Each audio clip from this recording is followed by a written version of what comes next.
Welcome to my channel Stars and Stripes Stories. Today, I bring you a story that will take you deep into the silence of a room where warriors gathered, and one woman's quiet decision to rise changed everything. The briefing room was tense, the kind of tension that comes when men who have seen too much war sit shoulder to shoulder.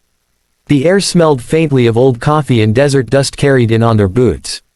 A SEAL captain, hardened by years of combat, stood at the front with his arms folded behind his back. His voice cut through the silence, steady, commanding, unquestionable.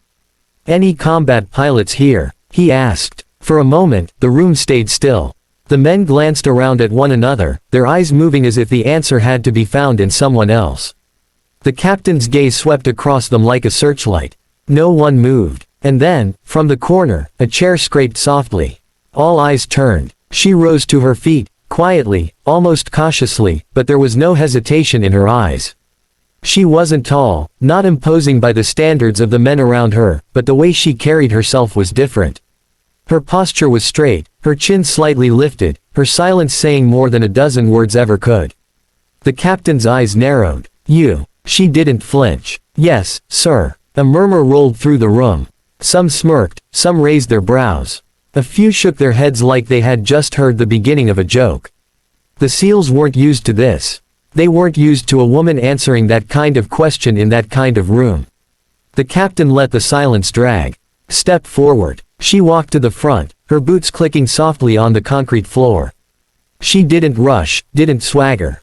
She moved like someone who had carried weight before, the weight of decisions that split seconds into life and death. "What did you fly?" the captain asked. "F/A-18 Super Hornet, sir. Carrier-based. 2 tours. Afghanistan, Iraq, an Operation Inherent Resolve." The murmurs grew louder. Some men leaned forward, whispering.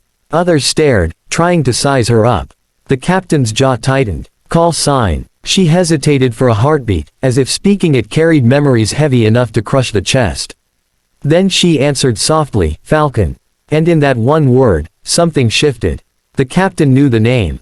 Many in the room did. Stories had floated through the ranks for years about a pilot who had flown through sandstorms so violent ground radars went blind. A pilot who had once kept an entire squadron alive by diving straight into a hornet's nest of enemy fire, holding the line long enough for extraction. Most of the men had dismissed the stories as myths, exaggerations made to give faceless heroes a name. But now the myth was standing in front of them, calm and real. The captain stepped closer. "You're Falcon." She nodded once. "Yes, sir." The murmurs died instantly. Silence. Thick, heavy, suffocating silence. Every man in that room understood what those 2 syllables meant. One SEAL finally broke it, his voice rough with disbelief. "No way. Falcon was shot down over Helmand." They said. "I was shot down," she interrupted gently. "But I wasn't gone." Her words landed like stones in a still pond, rippling through the men. Some looked down, ashamed they had questioned her. Others looked at her with a new kind of respect, an understanding that combat doesn't care about gender, height, or reputation.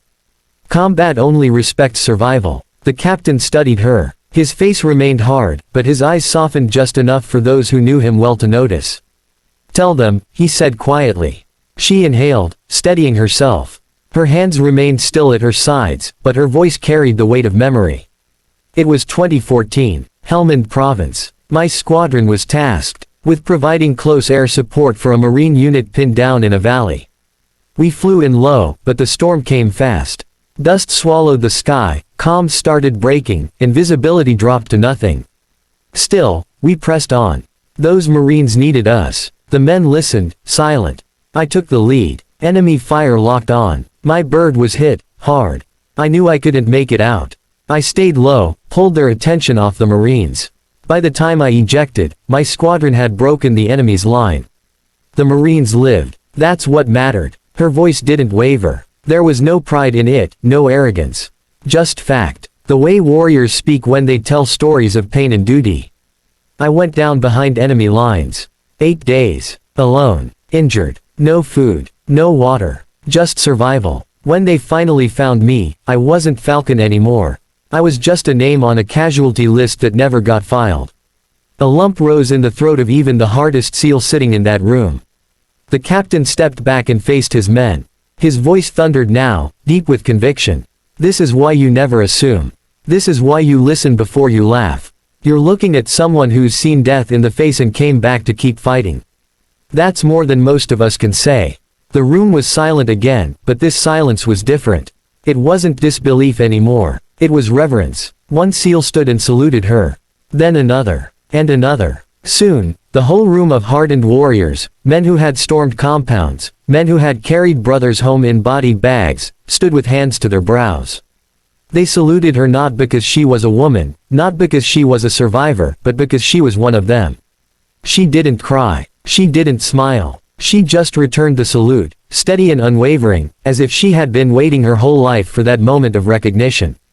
Later, when the briefing ended, men who once doubted her now walked up, shaking her hand, calling her Falcon, with a quiet respect. The captain, before leaving, placed his hand on her shoulder and whispered so only she could hear. They needed to see you. They needed to remember that courage doesn't come in one shape. You earned your seat in this room long before today. She nodded. I never needed them to know. But I needed them to understand. And with that, she walked out, not as an outsider who had risen quietly to her feet, but as Falcon, the combat pilot whose story would never again be questioned, never again be whispered like a rumor. From that day forward, it was truth. So when the captain asked, "Any combat pilots here?" and she rose quietly, it wasn't just an answer. It was history standing tall. It was sacrifice, survival, and unshakable strength made flesh. That moment reminded everyone that in the world of warriors, the loudest voices aren't always the ones who carry the deepest scars. Sometimes, the bravest simply rise in silence. And that silence can shake an entire room. Thank you for watching Stars and Stripes Stories. If this story moved you, don't forget to like, comment, and subscribe. Your support helps keep these stories alive, honoring those who gave more than we'll ever truly know.